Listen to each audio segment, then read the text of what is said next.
ಮಧ್ಯಪ್ರಾಚ್ಯ ಯುದ್ಧದ ಕಾರಣಕ್ಕಾಗಿ ಭಾರತದಲ್ಲಿ ಸೃಷ್ಟಿಯಾಗಿರುವಂಥ ಸಿಲಿಂಡರ್ನ ಸಮಸ್ಯೆ, ಕಮರ್ಷಿಯಲ್ ಸಿಲಿಂಡರ್ನ ಸಮಸ್ಯೆ ಮುಂದುವರಿತಾನೆ ಇದೆ. ಸಮಸ್ಯೆ ಸರಿ ಹೋಗುತ್ತೆ ಅಂತ ಹೋಟೆಲ್ ಮಾಲೀಕರು ನಿರೀಕ್ಷೆಯನ್ನು ಇಟ್ಕೊಂಡಿದ್ರು. ನಿರೀಕ್ಷೆ ಹುಸಿಯಾಗಿದೆ. ಹೋಟೆಲ್ಗಳಿಗೆ ಸಿಲಿಂಡರ್ ಸಪ್ಲೈ ಮಾಡೋದಕ್ಕೆ ಸಾಧ್ಯ ಇಲ್ಲ, ಮಾಡಿದ್ರು ಬಹಳ ಕಡಿಮೆ ಅಂತ ಸರ್ಕಾರ ಹೇಳಿದೆ. ಬೆಳಗಾವಿಯಲ್ಲಿ ಹೋಟೆಲ್ಗಳು ಬಂದಾಗಿದ್ದಾವೆ.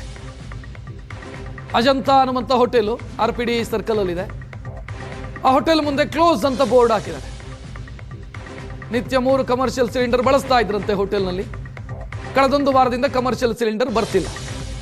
ಹೋಟೆಲ್ ಬಂದ್ ಮಾಡೋದು ಬಿಟ್ಟರೆ ಬೇರೆ ವಿಧಿ ಇಲ್ಲ. ಸದ್ಯ ಬೋರ್ಡ್ ಹಾಕಿದ್ದಾರೆ, ಹೋಟೆಲ್ ಬಂದ್ ಆಗಿದೆ ಅಂತ ಬೋರ್ಡ್ ಹಾಕಿ ಹೋಟೆಲನ್ನು ಕ್ಲೋಸ್ ಮಾಡಿರೋದನ್ನು ನೋಡ್ತಾ ಇದ್ದೀರಿ. ಅಡುಗೆ ಮನೆ ಎಲ್ಲ ಸ್ತಬ್ಧವಾಗಿರೋದನ್ನು ಗಮನಿಸ್ತಾ ಇದ್ದೀರಿ. ಸಿಬ್ಬಂದಿಗಳನ್ನು ಮನೆ ಕಳಿಸಿದ್ದಾರೆ. ಸಿಬ್ಬಂದಿ ಹೋಟೆಲ್ ಕಾರ್ಮಿಕರು ಸದ್ಯ ತಮ್ಮ ತಮ್ಮ ಊರಿಗೆ ಹೊರಟಿದ್ದಾರೆ. ಮಾಲಕರು ಹೋಟೆಲನ್ನು ಬಂದ್ ಮಾಡಿದ್ದಾರೆ.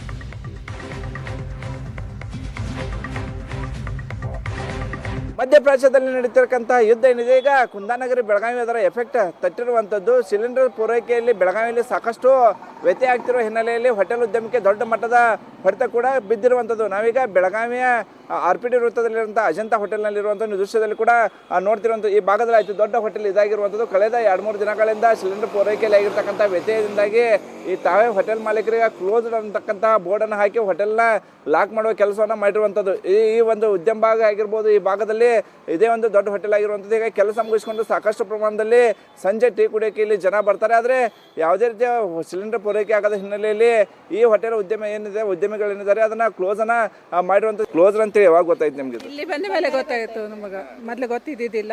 ಇಲ್ಲಿ ಬಂದ ಮೇಲೆ ನಾವು ಇವತ್ತು ಬರ್ತಡೇ ಸೆಲೆಬ್ರೇಟ್ ಮಾಡ್ಬೇಕಂತ ಬಂದಿದ್ವಿ. ಸೊ ಗುರ್ತಿದ್ದಿದ್ದಿಲ್ಲ ನಮಗೆ. ಬಂದ್ವಿ, ಈಗ ಕ್ಲೋಸ್ ಆಯ್ತಾ, ಇನ್ನು ಮತ್ತೆಲ್ಲರೂ ಬೇರೆ ಕಡೆ ಹುಡುಕ್ಬೇಕಿನ್ನ. ಬೆಂಗಳೂರಲ್ಲಿ ಆಗಿದೆ, ಬಿಸಿ ತಟ್ಟಿದೆ ಸಿಲಿಂಡರ್. ಬೆಳಗಾವಿಯಲ್ಲೂ ಕೂಡ ಇದೇ ರೀತಿ ಆಗ್ತಿರುವಂಥ ಆಗ್ಲಿಕ್ಕತ್ತದ್ರಿ. ಹೌದು, ಇವತ್ತು ನಮಗೂ ಗೊತ್ತಾಯ್ತು ಹಿಂಗೆ ಆಗ್ಯದ ಅಂತೇಳಿ. ನಾವು ರೆಗ್ಯುಲರ್ ಏನು ಬಂದಿರೋದಿಲ್ಲ. ಅವಾಗ ಕಿಟಿ ಪಾರ್ಟಿ, ಬಿಸಿ ಬರ್ತಡೇ ಇದ್ದಾಗ ಅಷ್ಟು ಬಂದಿರ್ತೀವಿ. ಸಿಲಿಂಡರ್ ಪೂರೈಕೆಯಲ್ಲಿ ಆಗ್ತಕ್ಕಂಥ ವ್ಯತ್ಯಯದಿಂದಾಗಿ ಈಗ ಬೆಳಗಾವಿ ಹೋಟೆಲ್ ಉದ್ಯಮಕ್ಕೂ ಕೂಡ ದೊಡ್ಡ ಮಟ್ಟದ ಶಾಕ್ ಕೂಡ ತಟ್ಟಿರುವಂಥದ್ದು. ಯಾಕಂದ್ರೆ ಸಾಕಷ್ಟು ಪ್ರಮಾಣ ಕೋಟ್ಯಾಂತರ ರೂಪಾಯಿ ಖರ್ಚು ಮಾಡಿ ಹೋಟೆಲ್ಗಳನ್ನ ಕಟ್ಟಿರ್ತಾರೆ. ಆದರೆ ಸರ್ಕಾರ ನಿಯಮಿತವಾಗಿ ಏನು ಸಿಲಿಂಡರ್ಗಳನ್ನು ಪೂರೈಕೆ ಮಾಡ್ತಿಲ್ಲ ಅನ್ನುವಂತಹ ಬೇಸರವನ್ನು ಕೂಡ ಇಲ್ಲಿನ ಹೋಟೆಲ್ ಸಿಬ್ಬಂದಿ ಕೂಡ ವ್ಯಕ್ತಪಡಿಸಿರೋದು. ನಮ್ಮ ಜೊತೆಗೆ ಮ್ಯಾನೇಜರ್ ಇದ್ದಾರೆ, ಅವ್ರನ್ನೇ ಮಾತಾಡ್ಸೋಣ. ಸರ್, ಈಗ ಈ ಭಾಗದಲ್ಲಿ ಅತಿ ದೊಡ್ಡ ಹೋಟೆಲ್ ಇದಾಗಿರೋದು, ಏಕಾಏಕಿ ಕೂಡ ಬಂದ್ ಮಾಡಿದ್ರಿ. ಯಾಕೆ ಬಂದ್ ಮಾಡಿದ್ರಿ? ಗ್ಯಾಸ್ 2-3 ದಿವಸದಿಂದ ಗ್ಯಾಸ್ ಸಪ್ಲೈ ಆಗ್ತಾ ಇಲ್ಲ. ಒಂದು 4-5 ದಿವಸ ನಮ್ಮ ಹತ್ರ 1-2 ಸ್ವಲ್ಪ ಸಿಲಿಂಡರ್ ಇದ್ದಿದ್ರೆ ನಾವು ಅದನ್ನು ಮೇಂಟೈನ್ ಮಾಡಿದ್ದೀವಿ.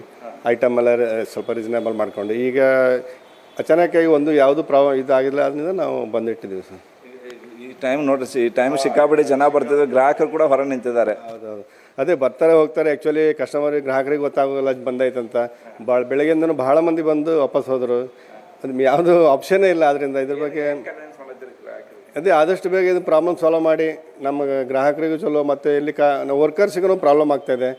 ಸುಟಿಯಲ್ಲಿದ್ದು ಇಲ್ಲ, ಮತ್ತು ಜನ ಬಿಟ್ಟರು ಅದ್ರೂ ಮತ್ತು ಹೋಟೆಲ್ ಮತ್ತೆ ಮುಂದುವರ್ಸೋದು ಭಾಳ ಕಠಿಣ ಆಗ್ತದೆ ಅಂತ ಹೇಳಿ ನನ್ನ ಅಭಿಪ್ರಾಯ. ಈ ಭಾಗದ ಹೋಟೆಲಿಗೆ ಬೆಳಗಾವಿ ಜನ ಅಷ್ಟೇ ಅಲ್ಲ, ನೆರೆ ಮಹಾರಾಷ್ಟ್ರದವರು ಬರ್ತಾರೆ, ಗೋವಾದವರು ಬರ್ತಾರೆ ವೀಕೆಂಡ್ ಟೈಮಲ್ಲಿ. ವೀಕೆಂಡ್ ಟೈಮ್ ಇದೆ. ಈಗ ನಮ್ಮ ಹೋಟ್ಲಿಗೆ ಹೊರಗಡೆ ಟೂರಿಸ್ಟ್ ಮತ್ತು ಹೊರಗಡೆ ಮಂದಿ ಭಾಳ ಬರ್ತಾ ಇದ್ದಾರೆ. ಬಂದು ವಾಪಸ್ ಹೋಗಿ ಅವರಿಗೂ ಬೇಜಾರಾಗ್ತೈತೆ. ಯಾಕಂತ ಹೇಳಿದ್ರೆ ಇಷ್ಟು ದೂರ ಬಂದು ಈ ಥರ ನಾವು ನಾಷ್ಟ ಟಿಫಿನಿಗೆ ಅಂತ ಬಂದು ಊಟಕ್ಕಂತ ಬಂದು ವಾಪಸ್ ಹೋದರೆ ಹೀಗೆಲ್ಲ ಎಲ್ಲರಿಗೂ ಭಾಳ ತೊಂದರೆ ಆಗತ್ತಂತ ಹೇಳ್ತೀವಿ. ಒಂದು ಕಡೆ ನಷ್ಟನೂ ಆಗುತ್ತೆ. ಸುಮ್ಮನೆ ಎಂಪ್ಲಾಯಿಗಳಿಗೂ ಸ್ಯಾಲ್ರಿ ಕೊಡಬೇಕು. ಸರ್ಕಾರಕ್ಕೆ ಏನು ಮಾಡ್ತಾರೆ?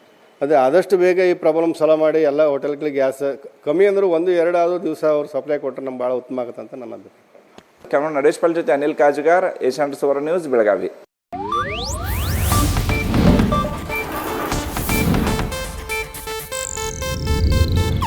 ಇದು ಏಷ್ಯಾನೆಟ್ ನ್ಯೂಸ್ ನೆಟ್ವರ್ಕ್ ಪ್ರಸ್ತುತಿ.